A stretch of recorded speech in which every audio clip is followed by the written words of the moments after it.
Show you an idea of ways you can practice perimeter with simple objects around the house.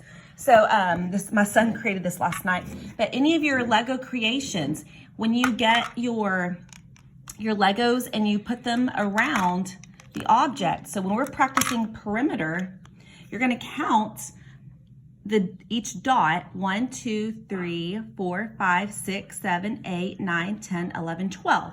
So if this is a perfect rectangle and there's 12 on that side, then automatically you could think, oh, there has to be 12 on this side. And then you turn it. We got to do this side. I have to turn that. And then 1, 2, 3, 4, 5, 6. So if there's 6 on this side, that means there has to be 6 over here. So to find perimeter, 12 on this side plus 12 on this side plus 6 plus 6. So the important thing to know is that these corner pieces count twice. These corner pieces count twice because on this corner you have that side that goes with this side, and then when you turn it, that Lego piece will also count for this side. So the corner pieces you have to count twice because it's on 2 different sides.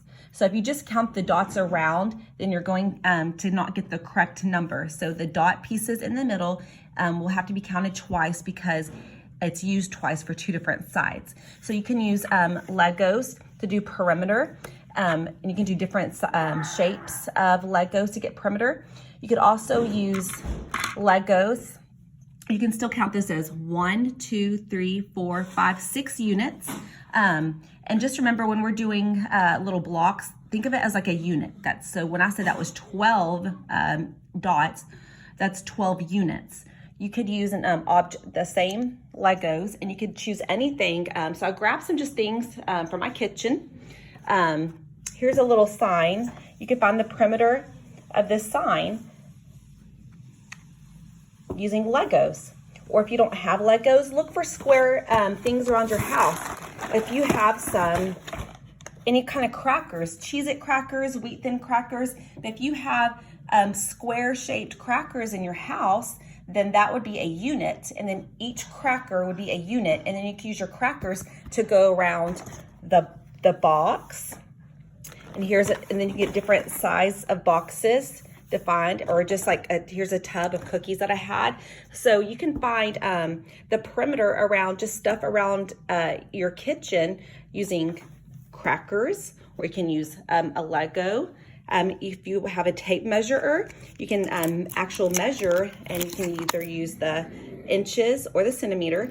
I have this long rectangular runner on this kitchen table that you could do the perimeter over.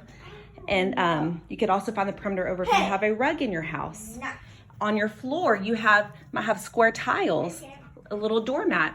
So there's a lot of things. You can even use the doors of furniture, but you can walk around, use windows. I mean, there's literally anything in your house that you have, you could find the perimeter of it.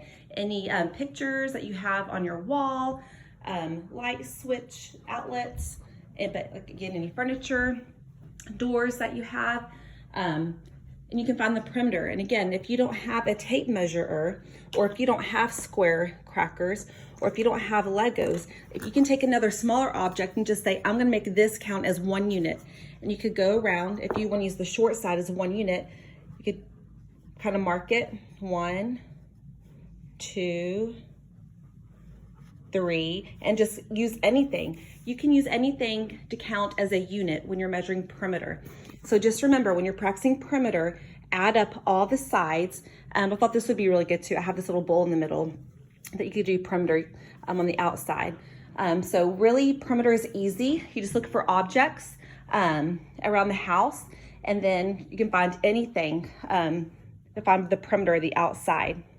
Okay? Even like these little by my front door. You can do perimeter around that. So perimeter is easy and fun. So I challenge you guys to look for ways that you can do perimeter around your house. And I have one more thing I'm going to show you from upstairs, okay? So try to find maybe 3 different objects that you can make perimeter out of, and you can take a picture and you can send it through Class Dojo.